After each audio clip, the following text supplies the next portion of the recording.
예수님은 공생의 기간 동안 바리새인들과 율법주의자들과 많은 논쟁을 하셨습니다.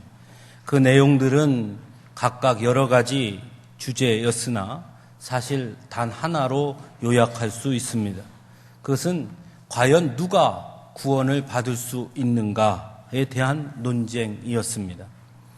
바리새인들과 율법주의자들은 구약의 율법을 지키는 자들만이 구원을 받을 수 있는 자격이 있다고 주장했기 때문에 그들의 잣대로 볼 때 도저히 구원받을 수 없는 세리들이나 가늠한 여인 등 죄인들에 대해서 예수님께서 감히 구원을 선포하는 것을 그들은 결코 받아들일 수 없었던 것입니다. 이것은 오늘을 사는 우리들에게도 여전히 대두되는 질문이기도 하다 생각해 봅니다. 물론 기독교는 믿음으로 구원을 받는다고 말하지만 우리의 내면에는 아무리 그렇다고 하더라도 그건 좀 하는 생각들이 있다는 것입니다. 사회적으로 도덕적으로 문제가 있는 사람들도 그저 믿음으로 구원을 받는다고 하는 그것에 대해서 쉽게 동의하지 못하는 경우가 있다는 것이죠. 그러다 보니 기독교에 대한 윤리적인 도전들이 많이 일어나고 있습니다. 물론 윤리적인 것을 부정하는 것은 아닙니다마는 그러나 너무 윤리만을 강조하는 데에는 몇 가지 잘못된 생각들의 혼란이 빚어진 일이라 생각할 수 있습니다. 그것은 크게 구원과 성화, 즉 구원받는 것과 그리스도인으로서의 삶의 문제가 혼돈되고 있다는 것입니다. 구원은 분명 믿음으로 받는 것입니다. 거기에는 다른 어떤 토를 달 수 없습니다. 하지만 구원받은 그리스도인의 삶은 어떠해야 하는가에 대한 질문은 여전히 지금도 유효한 것이고 여기에 바로 윤리적인 삶의 모습들이 요구되는 것이라 할 수 있습니다.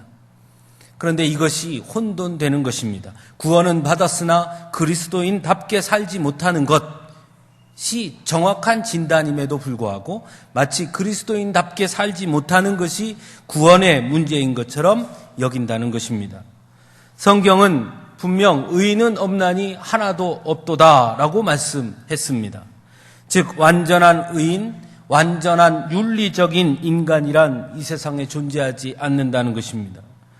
그러므로 윤리적인 잣대를 세워서 그것으로 구원받을 수 있는 사람의 자격을 논한다면 이 세상에 구원받을 수 있는 사람은 원초적으로 아무도 없는 것입니다. 오히려 믿음으로 구원받은 하나님의 사람들, 즉 성도 그리스도인이 되었을 때 이제는 내가 사는 것이 아니라 예수 그리스도 안에서 사는 나로 변화되어서 그러므로 말미암아 우리의 삶이 좀 더 윤리적인 삶으로 점차 바뀌어가고 변화하고 발전하게 되는 것입니다. 이것이 정확한 내용이라고 할 수 있습니다. 오늘 우리가 함께 읽은 구약성경 요나서 역시 구원받을 자격에 관한 말씀을 다루고 있습니다. 요나서의 내용은 우리가 너무나 잘 알고 있는 내용입니다. 오늘 함께 참여한 우리 아동부 친구들도 요나 얘기들은 잘 알고 있을 겁니다. 하나님은 요나에게 니느웨에 가서 하나님의 말씀을 전할 것을 명령하십니다. 하지만 요나의 입장에서는 그런 하나님의 명령을 받아들일 수 없었습니다. 왜냐하면 니느웨는 이방 사람들이었고 무엇보다 이스라엘의 적국이었기 때문입니다. 요나의 입장에서 보면 그들은 멸망당하는 것이 마땅한 자들이었고 그것이 당연한 일이었습니다. 하나님을 알지 못하는 자들이었고 우상을 숭배하는 자들이었고 오히려 하나님의 택한 백성인 이스라엘을 괴롭히는 적국이었으니 멸망당하는 것이 어찌 보면 당연한 것입니다. 그래서 요나는 니느웨로 가지 아니하고 다시스로 가는 배에 오르게 됩니다. 하지만 하나님은 그런 요나를 기어코 니느웨로 보내십니다. 사흘 동안 걸을 만큼 큰 성읍 니느웨를 요나는 하루 동안 다니며 하나님의 말씀을 전하고는 마칩니다. 그런데 요나의 외침을 들은 니느웨 사람들의 모습이 여간 심상치 않습니다. 하나님을 믿고 금식을 선포하고 높고 낮은 자를 막론하고 굵은 베옷을 입고 왕조차도 왕복을 벗고 굵은 베옷을 입고 제위에 앉으며 회개를 선포합니다. 하나님은 그런 니느웨 사람들에 대한 심판을 거두시고 그들을 용서해 주십니다. 이런 하나님의 모습을 본 요나의 반응이 바로 오늘 우리가 읽은 본문의 내용입니다. 오늘 본문에서 요나는 그런 하나님의 모습에 대해 매우 싫어하고 성내었다고 기록하고 있습니다. 요나 입장에서 결코 받아들일 수 없었던 일이기 때문입니다. 그래서 요나는 차라리 내 생명을 거두어 가소서 사는 것보다 죽는 것이 나음이다 라고 불평과 불만을 토로합니다. 그리고는 성읍에 나가서 성읍 동쪽에 앉아 초막을 짓고 성읍에 무슨 일이 일어나는가를 보려고 딱 좌정하고 앉아 있습니다. 즉 하나님께 시위를 하고 있는 것입니다. 한편으로는 이해할 수 있으나 그러나 요나가 이렇게 화를 내게 한 잘못된 인식에는 무엇이 있는지를 살펴볼 필요가 있습니다. 왜 요나는 하나님의 행하심에 대해 이렇게 반대하고 시위를 하고 있는 것이냐 하는 것입니다. 먼저 요나는 하나님의 사랑을 매우 편협하게 이해하고 있었다라는 것입니다. 하나님은 이스라엘의 하나님이지 니느웨의 하나님이 돼서는 안 된다고 생각한 것입니다. 매우 편협한 자신의 시각에 하나님마저도 가두고자 했던 것입니다. 여호와 하나님은 이스라엘의 하나님이 되어야지 어찌 이방인 이 니느웨의 하나님이 될 수 있느냐 하는 것입니다. 이런 모습은 오늘의 신앙인들에게도 여전히 나타나고 있는 것을 볼 때가 있습니다. 자신이 경험한 하나님, 자신이 믿는 하나님만을 주장하고 다른 사람들의 신앙과 다른 사람들이 경험한 하나님에 대해서는 인정하지 않으려 하고 때로는 무시하거나 더 나아가 정죄하려고 하는 모습들이 바로 이런 모습들과 같다 할 수 있을 것입니다. 이것은 다름을 틀림으로 이해하기 때문에 생기는 일입니다. 많은 사람들이 그래서 기독교를 매우 편협한 종교라고 오해합니다. 하지만 기독교 신앙은 결코 편협한 신앙이 아닙니다. 기독교 신앙은 오히려 포용의 신앙입니다. 성경은 구원받는 데 있어 아무런 그 어떤 차별이 없음을 분명하게 말씀합니다. 그가 어떤 사람이었든지 어떻게 살았든지 그의 과거는 중요하지 않습니다.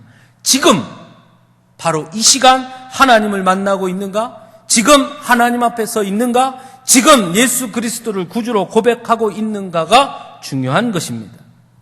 그래서 비록 다른 종교를 가진 사람이었다 하더라도 세상에서 용서받지 못할 악독한 죄인이라 할지라도 실패자라 할지라도 지금 예수 앞에 나오면 누구나 구원을 받을 수 있는 것입니다.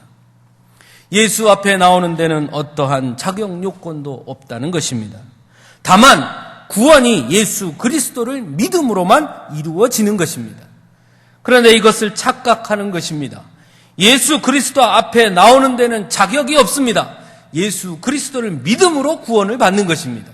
그런데 예수 그리스도 앞에 나오는 데에 어떤 자격이 있는 것처럼 착각한다는 것입니다. 그러므로 니느웨 사람들이라 하더라도 그들이 우상을 섬기고 하나님을 대적하며 하나님의 백성들인 이스라엘을 괴롭힌 자들이었다 하더라도 지금 하나님 앞에 엎드리면 그들 역시 구원을 받을 수 있다는 것입니다. 그런데 요나는 이것을 인정하고 싶지 않았던 것입니다. 그는 여전히 과거를 통한 구원을 바라보고 있었다는 것입니다. 그래서 하나님 앞에 화를 내고 성을 내고 불평과 불만을 토로하고 있는 것입니다. 또 한 가지 요나는 하나님을 자신의 입맛대로 움직이려고 했다는 것입니다. 요나가 궁극적으로 화를 낸 것은 자신의 생각과 하나님의 행동이 맞지 않았기 때문입니다. 즉 요나는 하나님을 자신의 생각대로 움직이고자 했으나 하나님은 자신의 생각대로 하지 않았던 것입니다.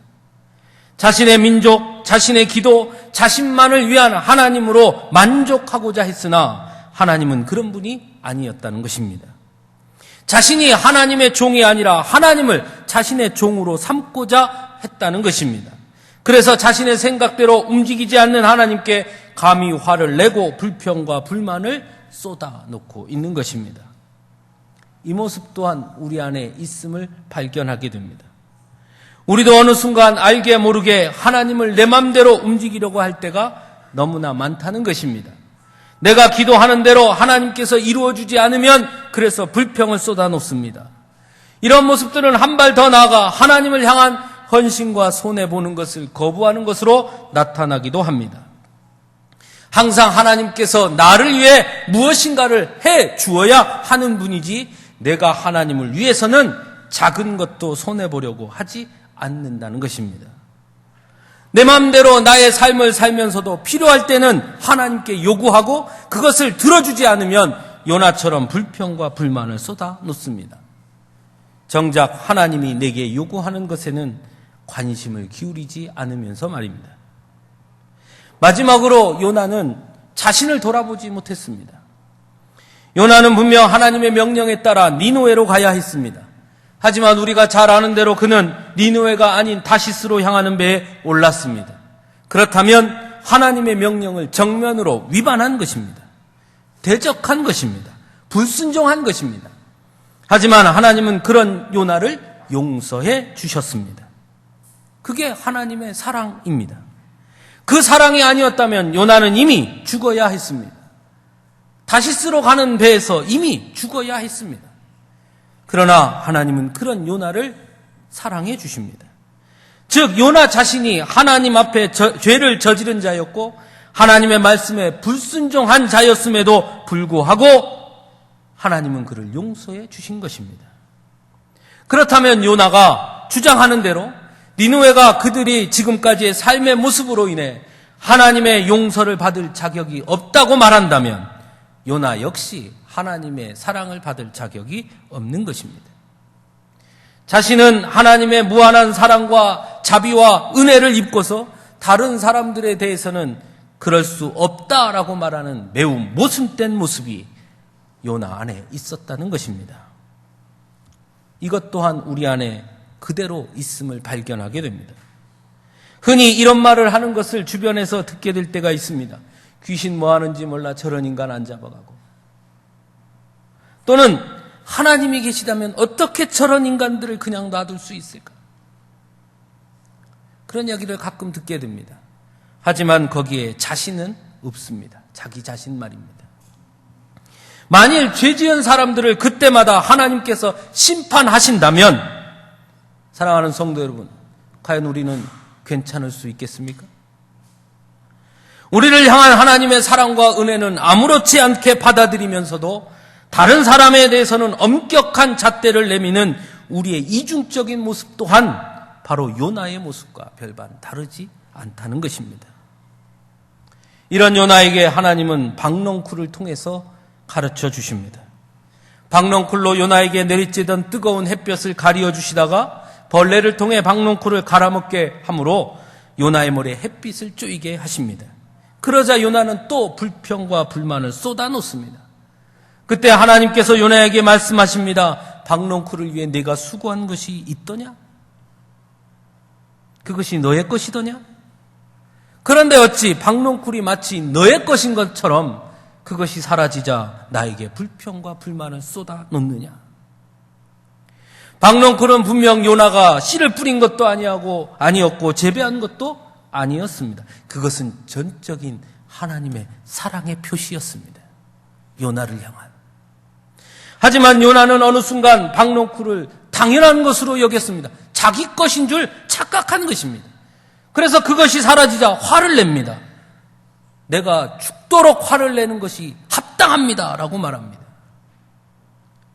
이것은 마치 예수 그리스도의 십자가의 은혜로 구원받았음에도 불구하고 마치 그 구원이 거저 주어진 것으로 여기고 있는 것과 같은 것입니다. 그래서 예수 그리스도의 십자가의 은혜와 사랑에 대한 감격과 감사를 어느 순간 우리는 잃어버렸습니다. 매우 당연한 것으로 여기기 때문입니다. 하나님은 박넝쿨을 통해 구원이 전적인 하나님의 은혜요 선물이며 세상 그 어떤 것보다 값어치 있는 것임을 가르쳐 주십니다. 지금 그것을 누리고 있다면 마치 내 것인 마냥 여겨서는 안 된다는 것, 저절로 주어진 것이 아니라는 것, 그것이 곧 하나님의 은혜요 사랑이요 선물임을 기억하라 말씀하고 있는 것입니다. 이것을 잊어버리기 때문에 나의 생각을 주장하고 하나님을 편협한 하나님으로 만들려고 하는 것입니다. 우리가 구원받은 건 역시 하나님의 끊임없는 사랑 때문이라는 것을 우리는 분명하게 기억해야 합니다. 그렇다면 다른 사람들에 대해서도 좀 더 포용하는 눈으로 바라볼 수 있게 되는 것입니다. 다름을 틀림으로 여겨 쉽게 다른 사람들을 정죄하지 않게 되는 것입니다. 이것을 기억해야 하는 것입니다. 또한 하나님은 박농쿨의 교훈을 통해 하나님의 목적과 계획을 가르쳐 주십니다. 하나님은 분명 누구의 하나님이 아니라 이 땅의 모든 살아있는 자들의 하나님이시며 그래서 그들 모두를 구원하기 원하신다는 것을 가르쳐 주십니다. 성경은 하나님께서 인간을 창조하셨다고 말씀합니다. 여기서 인간이란 이스라엘 백성들만을 의미하는 것이 아닙니다. 이 땅에 존재하는 모든 생명입니다. 어떤 누구가 아니라 모든 사람들을 하나님은 창조하셨고 그리고 그 창조하신 인간을 통해 하나님은 영광 받으시기를 원하신다는 것입니다. 이것을 잊지 말아야 합니다. 하나님은 지금 이 순간에도 기독교인들만의 하나님으로 만족하지 않으시는 분이십니다. 하나님은 지금도 여전히 이 땅의 모든 민족을, 모든 생명을 구원하기 원하십니다. 그들이 불교인이든 이슬람교인이든 힌두교인이든 흑인이든 백인이든 부유한 자든 가난한 자든 남자든 여자든 나이가 먹은 자든 어린이든 장애인이든 그렇지 않던 자든 이 땅의 모든 살아있는 생명들을 구원하시기 원하신다는 것입니다. 그리고 여전히 그들에게 은혜를 부어주시는 것입니다. 예수님께서 십자가에 달리신 것은 결코 오늘 예수 믿는 우리들만을 구원하기 위함이 아니었습니다. 오히려 예수님은 자신을 알아보지 못해 자신에게 채찍질을 하고 자신을 핍박했던 그 로마 군인들을 위해서도 간절히 기도하셨습니다. 즉 그들도 구원하시기 원하심을 보여주신 것입니다. 그래서 하나님은 오늘도 여전히 오래 참으십니다. 그래서 하나님의 자비는 우리의 생각과 눈으로 측량할 수 없는 것입니다. 우리의 생각과 기준으로 가두어 둘 수도 없는 것입니다. 그래서 오늘 우리에게 편협한 신앙, 내 생각과 판단을 앞세우는 신앙, 우리의 잣대와 기준으로 다른 이들을 쉽게 정죄하는 신앙을 이제는 버려야 하는 것입니다. 사랑하는 성도 여러분, 성경은 누구든지 예수를 믿기만 하면 구원을 받는다고 분명히 말씀하셨습니다. 이것이 바로 하나님의 자비하심입니다. 하지만 아무나 예수님의 제자가 되지는 못합니다. 이것이 바로 하나님의 특별한 부르심, 소명입니다. 이것을 착각하거나 혼돈해서는 안 됩니다. 우리는 분명 하나님의 자비하심으로 구원을 받았습니다. 그리고 감격스럽게도 하나님은 또한 우리를 특별하게 불러주셨습니다. 그것은 곧 하나님의 자비하심을 알지 못하는 세상에 증거하라고 부르신 것입니다. 우리의 이웃들에게 하나님의 자비하심을 전해야 하는 이유가 바로 거기에 있는 것입니다. 그들을 우리의 기준이나 잣대로 정죄하거나 나누는 것이 아니라 하나님의 자비하심으로 그들을 사랑하고 용서하며 그들을 위해 기도해야 하는 이유가 바로 여기에 있습니다. 마태복음 5장 16절에서 예수님은 이렇게 말씀하셨습니다. 이같이 너희 빛이 사람 앞에 비치게 하여 그들로 너의 착한 행실을 보고 하늘에 계신 너희 아버지께 영광을 돌리게 하라. 이 말씀을 오늘 말씀에 비추어 조금 바꾸어 보면 이렇게 바꿀 수 있을 것입니다. 이같이 너희에게 자비를 베푸셔서 구원하시고 또한 부르신 특별한 부르심에 합당한 삶의 모습을 많은 사람 앞에 비치게 하여 그들로 너의 삶의 모습을 보고 하늘에 계신 너희의 아버지의 자비하심을 깨닫고 그에게 영광을 돌리게 하라. 사랑하는 성도 여러분, 하나님의 자비하심이 없으면 우리는 이 자리에 있을 수 없는 자들입니다. 그리고 우리 예수님 우리에게 이렇게 말씀하셨습니다. 너희도 가서 이같이 하라. 우리도 하나님의 자비하심을 우리 이웃들에게 전하는 자들로 설 수 있기를 간절히 바랍니다. 기도하겠습니다. 사랑의 아버지 하나님, 감사합니다.